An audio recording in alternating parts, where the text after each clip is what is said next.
Je suis donc avec Jean-Luc Maxence à la soirée d'Hervy et nous avons un point commun, nous avons tous les deux produit quelque chose sur les prophéties de Saint Malachie. Alors, vous avez apporté quelques lumières de votre propre cru à ce sujet. Vous avez une méthode d'approche de ce corpus. Finalement, au départ, j'étais assez modeste, c'est-à-dire que j'ai revisité historiquement, tout bêtement, historiquement, sans aucune haute prétention, les différents papes, à telle époque, par rapport au squelette, si j'ose dire, de la prophétie de Malachie, et j'ai un peu plus poétisé, puisque je suis poète. Oui, vous êtes poète, oui. Voilà, à partir de Jean 23. Ah oui, d'accord. À partir de Jean 23. Et poétiser, ça veut dire quoi, poétiser dans votre langage? Poétiser, c'était essayer, c'est dans le sens noble du mot, poésie, c'est-à-dire que c'est. Comment peut-on poétiser sur ce sujet? Poétiser, c'est chercher à agir et à mettre en avant son intuition pour essayer de deviner, d'interpréter, d'appréhender, modestement, mais d'appréhender quand même, ce que chacune des devises de la prophétie de Malachie pouvait nous indiquer par rapport à l'avenir. Sur les dernières prophéties, en quelque sorte. Les dernières de Jean 23. J'ai fait beaucoup moins sur les papes. Quand vous avez écrit votre première mouture, c'était sous quel pape? C'était avant la mort bien avant, oui, c'était Pie XII. Ah, vous avez commencé à Pie XII? Oui, c'était. Ah oui, d'accord, oui.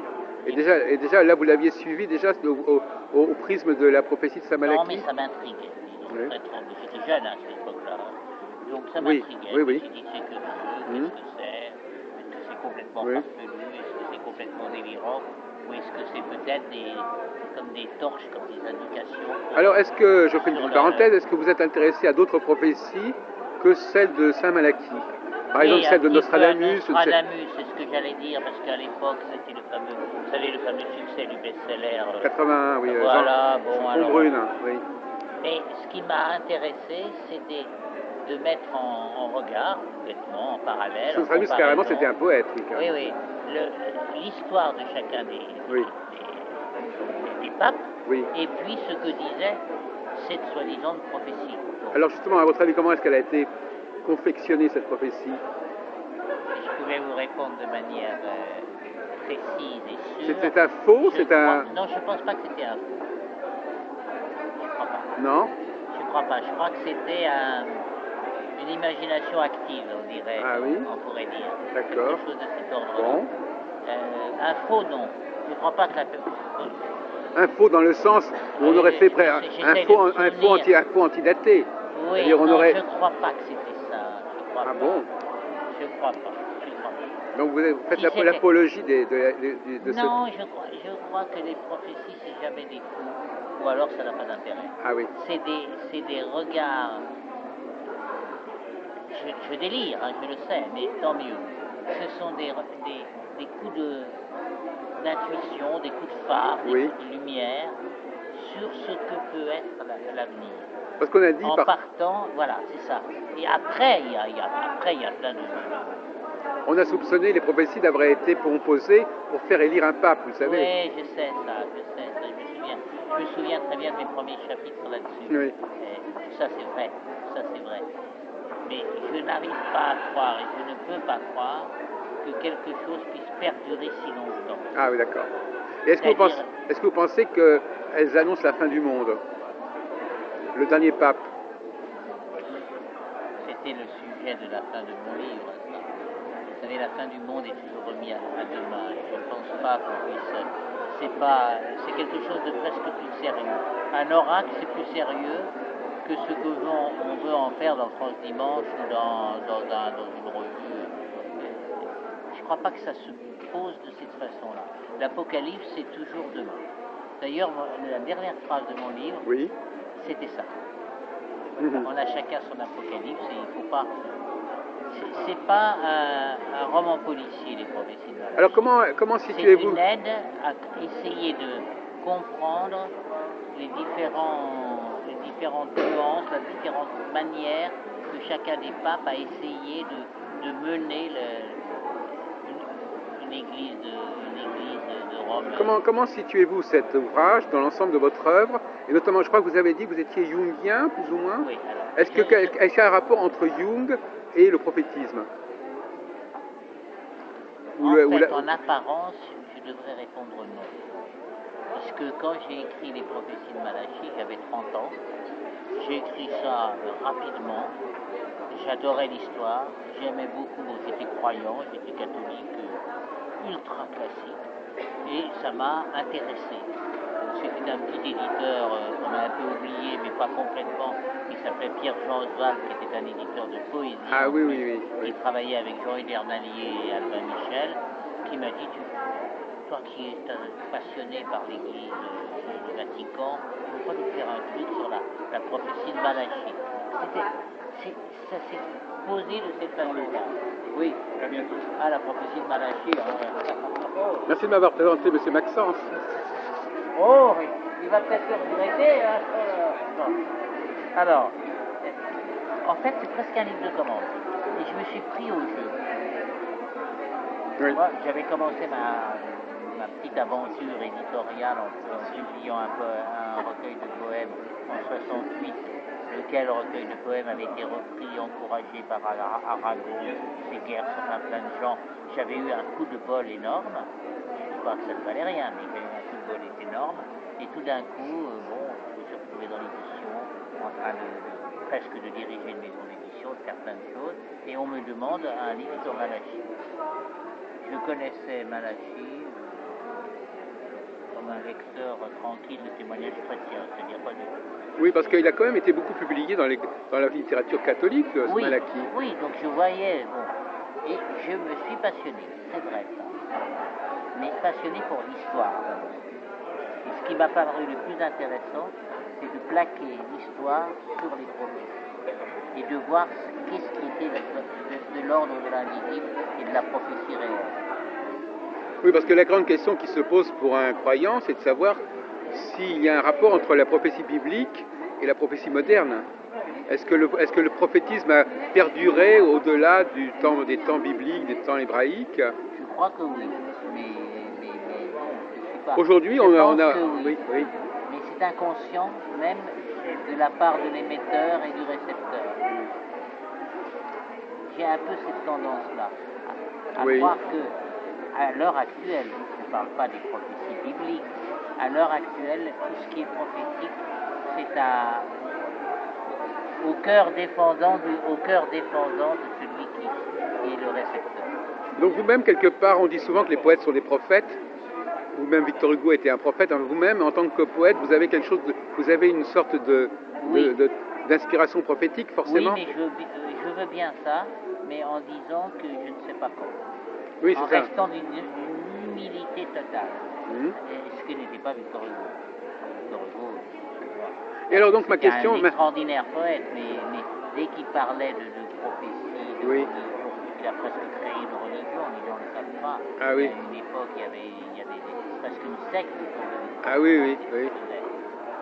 Je veux bien ça, je crois que ça nous dépasse. Je crois que il y a des exégèses nous dépasse. Il y a des exégèses prophétiques de l'œuvre de Victor Hugo. Enfin, il y a des gens qui lisent son texte à la lumière de cette hypothèse qu'il est prophète. Oui, je crois que mais alors, Jung, c'est limité ça. Alors finalement, est-ce que le prophétisme s'expliquerait par les outils jungiens, par exemple? Le sens de la synchronicité. Par les archétypes, par oui, on peut dire ça. C'est quelquefois facile comme réponse. Oui. Quelquefois un peu facile. Peut-être que même la poésie a une dimension en rapport avec l'inconscient collectif, je ne sais pas. Oui, la poésie a une... Moi, je suis psychanalyste quand même depuis 20 ans. D'accord, oui. D'inspiration jungienne, ce qui est très mal vu en France. Et oui. Donc je prends tout dans la figure. Mais je crois que c'est quand on ne sait plus, quand on n'est pas sûr de tout posséder, quand on ne se... que là, peut-être, on est prophète. Expliquez-moi, alors c'est une petite parenthèse. Je ne sais pas comment expliquer ça. Mais en tout cas, j'aimerais que vous m'expliquiez, pourquoi c'est mal vu d'être jungien dans le milieu psychanalytique. Oh si, ça c'est assez Non simple. mais petit 1, parce que Jung était le frère ennemi, et le frère, le renégat, on peut dire, c'est le renégat de Freud. Oui. Mais bon, ça c'est simple. Oui, d'accord, oui. Bon, et puis parce que c'est quand même tout ce que Mircea Eliade appelle le mot religiosisme, c'est-à-dire l'homme religieux, c'est-à-dire finalement quand même la césure totale entre Freud et Jung, ça restera la religion comme illusion. Bon, d'accord, oui. Alors ça quand même, c'est... Et alors inversement, la question que je vais vous poser, c'est en quoi Jung permet-il de mener à bien une psychanalyse? Parce qu'il respecte la part religieuse de chacun. Ah oui. Je pense, alors c'est banal ce que je dis, mais ça n'est pas, c'était pas comme quand Jung le disait. C'est banal quand on est unième psychanalyste, analyste d'inspiration jungienne, mais dire qu'à l'intérieur même de la structure, j'allais dire, de la manière dont fonctionne un être humain, il y a la part religieuse, c'était l'opposé de ce que disait Freud. Et ça reste un scandale, surtout à une époque où, en apparence, les religions sont en berne. Je ne vais pas dire en disparition, j'ai dit en berne, en difficulté.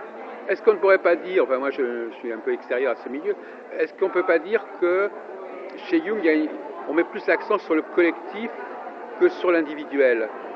Et que c'est une façon d'intégrer l'individu dans le collectif? On peut dire ça, mais on peut dire aussi que chez Jung, l'individuel est relié au collectif. Voilà, c'est ça. Plutôt ça. Oui.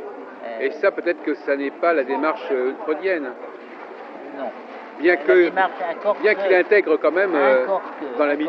Oui. Encore que quand ils se sont séparés, bon, on ne va pas revenir sur tout ça, mais quand ils se sont séparés entre Totem et Tabou pour Freud et puis les premiers textes de Jung, plutôt d'inspiration presque religieuse, on dirait comme ça aujourd'hui. Oui.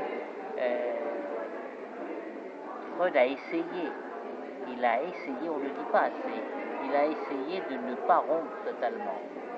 Finalement, Totem et Tabou, c'est une réponse pour ne pas rompre totalement. Moi, je pense ça. Je suis étonné de ne pas le trouver écrit de cette façon-là. Eh bien là, vous l'avez dit quand même. Oui, mais on ne le trouve pas écrit, on ne le dit pas. Parce que bon, la horde primitive, c'est quand même un désir absolu. Et puis il y a aussi le monothéisme. Oui, mais oui, le monothéisme, Moïse, son livre sur Moïse, le livre qu'il a écrit sur Moïse, c'est quand même un effort de ne pas refuser, de ne pas refuser cet aspect-là des choses. C'est bizarre qu'on ne le dise pas, ça. Ben, vous en avez déjà parlé avec M. Agier de cette question? M. Agier, on se connaît depuis longtemps. Vous n'avez pas chez la caméra, comme ça vous êtes tous les deux à Oui, c'est mieux, ce serait mieux. Ouais.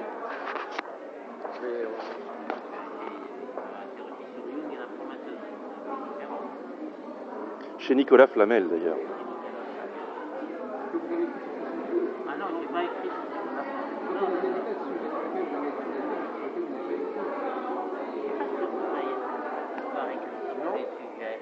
Ça ressemble à aucun intérêt.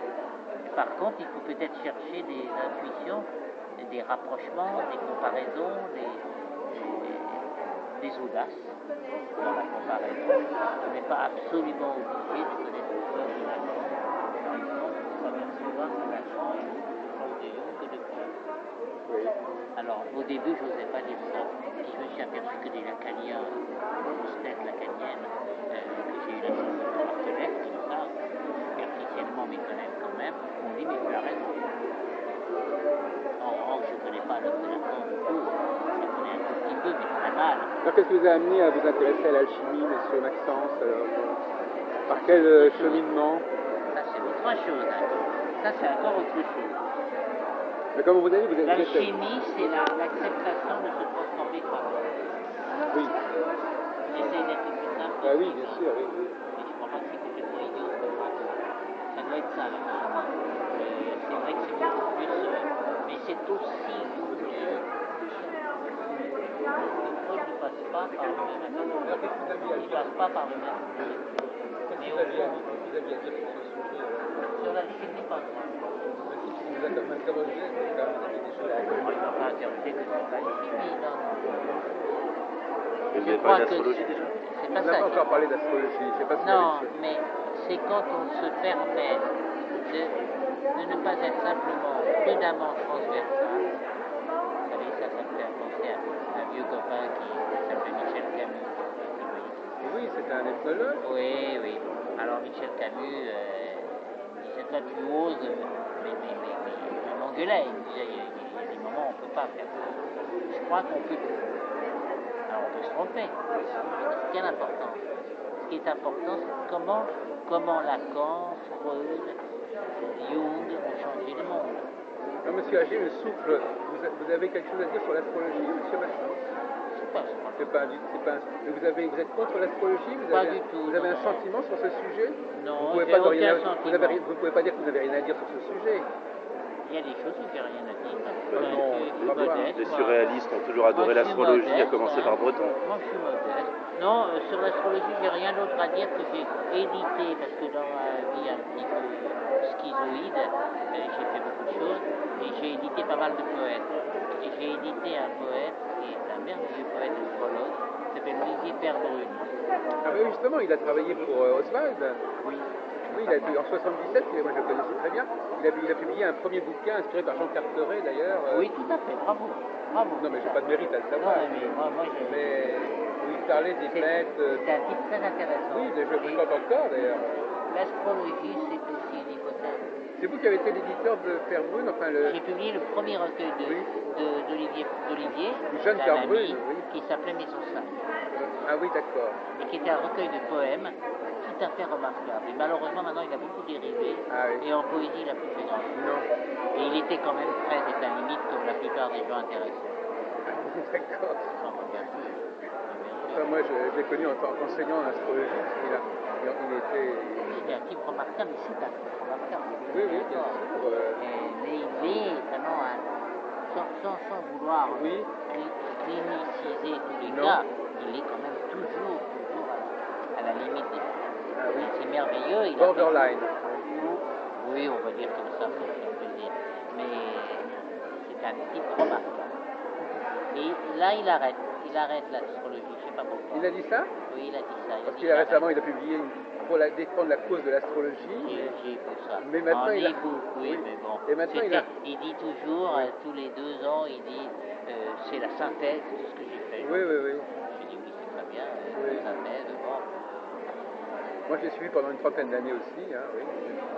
Bien, oui, parce qu'en 70, oui, ça fait quand même... C'est un type sympathique, Olivier. Oui. Honnête, profondément honnête. Oui. Parfois, c'est vrai que dans ce domaine-là de l'astrologie, il est difficile de ne pas sombrer quelque part. J'ai publié un gros livre de lui qui s'appelle L'astrologie démasquée. Oui. Je ne sais pas si vous connaissez. J'aurais fait des tours. Lacanor. Oui. Lacanor, c'était ma maison d'édition, c'est encore ma maison. Ah, donc on édite, je rencontre aussi un éditeur en fait. Oui, mais alors un éditeur. C'est déjà pas mal. Éditeur de poèmes, alors de poésie, de poèmes. Mais j'ai eu la joie de publier beaucoup de poèmes. Et finalement de concurrencer des éditeurs qui étaient plus commerciaux. J'ai un autre sujet qui m'est très cher, je ne sais pas si vous inspire, c'est la femme.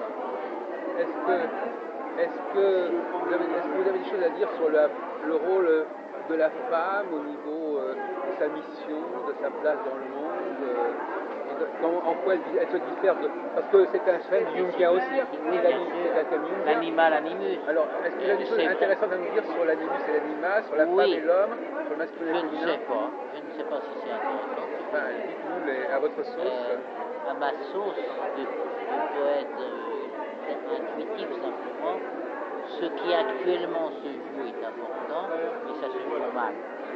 Ça se joue par le petit bout de la lorgnette, ça se joue par... on est dans des sociétés occidentales où on est en train de syndicaliser le problème de l'aliment. C'est complètement imbécile. C'est-à-dire on veut absolument que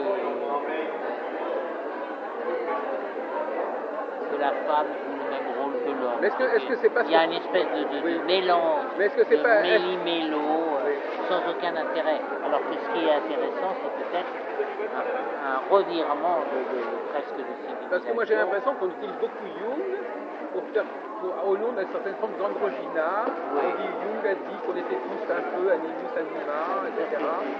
Mais non, en fait, c'est une mauvaise interprétation. Oui, mais c'est ce qu'on lui fait beaucoup dire. On lui fait dire beaucoup de choses parce qu'il est très dur à lire. Ah oui. Il est très dur à comprendre. Vous savez, quand on est... Alors, c'est pas une critique, hein, parce que c'est très difficile de faire des connexions soi-disant sur une bagueulé. On peut lui faire dire beaucoup de choses, comme des gens très compliqués. Regardez là. Je vais vous dire un truc. Vous m'avez dit, mais il faut connaître pour parler des choses. Lacan, 80% des gens n'y comprennent rien. Oui. Donc, qui peut se permettre de dire ça? Je viens de publier un livre chez Segers qui s'appelle Au tournant des siècles et qui est un regard sur la poésie française contemporaine. J'ai commencé le bouquin, je confesse à Dieu, tout de suite. Je ne pense pas du tout pour un grand génie. J'ai commencé le bouquin en disant André Dubouchet, je n'y comprends rien. Vous ne pouvez pas vous imaginer, j'ai presque 70 ans quand même, vous ne pouvez pas vous imaginer le nombre d'ennemis, de boucliers, de gens méchants qui ont dit ah, mais bien sûr, alors que réellement, vous ouvrez un livre de Dubouchet, vous avez le droit de dire ça, vous pouvez le dire. Mais ça, évidemment, vous allez à contre-courant de la mode, du fric, de la galerie Mex, de plein de choses, mais vous pouvez le dire. Vous n'avez pas besoin d'avoir fait un polytechnique pour se rendre compte que André Dubouchet, c'est de la rigolade. Bon, enfin, ne tombons pas dans la diffamation quand même. La rigolade poétique. On a le droit de dire ça. Oui. Non, je sais pas. J'ai le droit de dire que, je sais pas, j'ai le droit de dire que François Coppée, c'est un mauvais poète. La famille ne va pas me poursuivre. Mais vous n'avez pas répondu à ma question, malgré tout, un petit peu. Sur les hommes et les femmes. Est-ce que vous voyez la différence entre ces deux genres? Oui. Est-ce que vous pouvez nous apporter quelques lumières? Des lumières, certainement pas, mais en tout cas quelques l'intuition pistes qu'on ne peut pas, d'abord parce que le paradis n'est pas sur terre, le paradis n'existe pas, en tout cas pas maintenant. On ne peut pas faire comme si on allait fabriquer nous-mêmes. C'est un peu biblique, je crois. Oui. Comme si on allait fabriquer nous-mêmes la nouvelle Ève, l'androgyne parfait, voilà. Le bon Dieu finalement. Oui. Le bon Dieu. Voilà. Bon, parfait. Ça c'est faux. Ça c'est totalement faux. Oui. Et c'est à des milieux de la pensée de Dieu. Oui. Il n'a jamais dit ça. Nulle part. Mais alors, qu'est-ce qu'il a voulu dire? On va retomber un petit peu dans les fondamentaux, mais qu'est-ce qu'il a voulu dire au niveau de l'animus, l'animus de la femme, l'anima de l'homme? Enfin, vous pouvez nous apporter quelques précisions ou éviter certains malentendus? Non, je vais vous dire des choses banales. Oui, mais c'est pas grave. Je vais vous dire que c'est 4 points, que c'est rectangulaire, que c'est pas en opposition. En chacun de nous, il n'y a pas d'un côté l'anima en train de combattre l'animus. Ce n'est jamais comme ça. C'est beaucoup plus subtil. C'est-à-dire, d'ailleurs, Jung l'explique bien, mieux que moi là maintenant, parce qu'on ne peut pas expliquer quelque chose de complexe en une seconde. Non. Mais c'est des interactions sur un rectangle, pas sur une opposition. Alors quels sont les éléments, quels sont les coins du rectangle? C'est-à-dire qu'il y a à l'intérieur de, enfin moi je dis toujours ça, à l'intérieur d'une personnalité, il y a une part anima, une part animus, il y a une part animus de l'homme, une part anima de l'homme aussi, il y a une lutte d'influence entre de part à l'intérieur de l'homme, et on retrouve la même chose à l'intérieur d'une femme, etc. C'est pas du tout bêtement, on coupe en deux la personne, et il y a sa part féminine et sa part masculine. Ça, c'est stupide. Annick de Souzenel, par exemple, dans sa plupart qui a préfacé d'ailleurs l'ouvrage. Elle explique très bien, avec beaucoup de brio. Elle explique très bien ça. Il ne s'agit pas de couper en deux, de me couper en deux, de me couper en deux, et dire il y a la part féminine. Ça, c'est... Non, mais je comprends très bien, mais cela dit, je reste un peu sur ma faim. Finalement, au bout du compte, qu'est-ce qui distingue la femme de l'homme? Psychiquement, ils sont identiques? Non, pas du tout. En quoi diffèrent-ils? Ils sont comme on dirait en cuisine, je vais vous choquer, comme on dirait en cuisine sur un plat, ils ne sont pas... ils n'ont pas la même sauce. Oui. Ils sont différents. Il y en a un qui donne la vie directement et l'autre qui donne la vie indirectement et toujours avec crainte. Je lisais dans je ne sais plus quel texte, je ne sais même plus quel est le texte, c'est un texte de Frédéric Vincent, un élève de Michel Marissoni, qui disait une chose très drôle. Il disait, je pense que c'est une manière de vous répondre, oui. Chez l'homme, il y a toujours une crainte de ne pas être le père. Oui. c'est amusant. Et chez la femme, il n'y a pas de crainte. Elle est la mère. Oui. Alors après, de quel Alors, père, j'en sais rien. on pourrait Mais je rebondir. trouve ça très intéressant. Alors on pourrait rebondir sur avec un cliché freudien.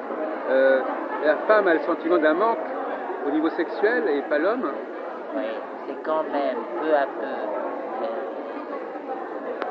je vais librement, hein, c'est peut-être le point le plus faible de la clinique freudienne à l'heure actuelle. D'accord, oui. Qu'on le veuille ou pas. Tout confondu, les freudiens, donc les lacaniens sont freudiens par définition.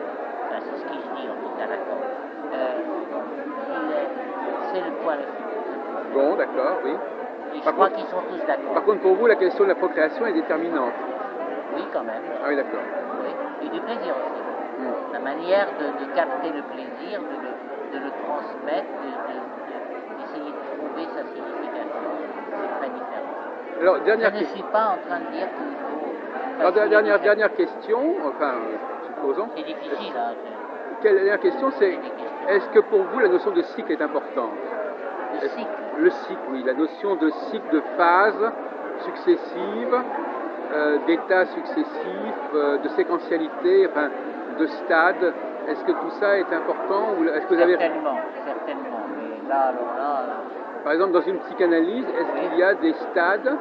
Oui. Et est-ce que ces stades relèvent de problématiques individuelles ou est-ce que c'est également... Il y a des phases, il y a des stades, il y a des relevés de voile, on dirait de voile d'Isis, oui. Il y a des moments...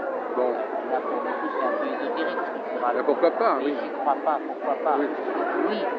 Et puis il y a un élément qu'aucun analyste ne peut mettre en avant, parce que c'est sa ruine pas simplement commerciale, il y a le hasard. Oui. C'est ce qu'on appelle le hasard. C'est-à-dire qu'il y a des moments, on ne sait pas pourquoi, il y a ce que Jung appellerait la coïncidence. Oui. Ça, je crois. Oui. C'est-à-dire que certains patients, moi j'ai beaucoup travaillé dans un centre d'accueil pour toxicomanes. Oui. Pendant 20 ans. Ouais. Ça s'appelle le centre d'hydro que j'ai créé. D'accord. Ça fait sérieux. Une fois, je vous réponds sérieux. Et je suis étonné de voir que les patients qui s'en sont sortis à un certain moment de leur dépendance, de leur addiction, le psychanalyste a toujours une idée de à quel moment c'est arrivé et ce pourquoi c'est arrivé. Il se trompe tout le temps. C'est un peu comme le père tout à l'heure, vous disiez, il ne sait pas très bien si l'enfant il en est le père ou pas. Exactement. Si la cure il en est... C'est un peu ça. Oui, il y a cette espèce d'incertitude. Et ça, c'est pas se foutre du monde que de dire ça. Au contraire, c'est une certaine acceptation d'humilité aussi de la part du thérapeute. Mais globalement, vous ne disposez pas d'un outil cyclique dans votre travail. Non, mais je tiens compte du temps, pas le temps chrono, mais du temps du patient. Oui. Quand je pense qu'il est à une phase où peut-être on peut le bousculer. Ah oui, d'accord. Ça, c'est important. Ça a été formalisé, cette idée de... Je pense que oui, pas plein d'autres que moi. Oui, certainement. Un type comme Daniel Siboni, par exemple, ça, oui. Il dit ça. Hein? Il dit ça. Il dit il y a des moments, il y a des bons moments. C'est presque de l'opportunisme, la thérapie. C'est un peu bizarre. Il faut capter l'instant où ça peut se faire. Oui, là, c'est peut-être possible. Oui. Alors que 3 mois avant, c'était aberrant. C'est ça. Mais... Bon, c'est peut-être théorique, je ne sais pas. Non, mais c'est vrai que c'est un peu empirique, je dirais. C'est un peu empirique. Oui, je crois qu'on captive toujours des circonstances quand on est thérapeute. J'ai écrit ça dans un poème qui n'a rien à voir avec cette thérapie. Je dis, j'ai passé ma vie à captiver des circonstances.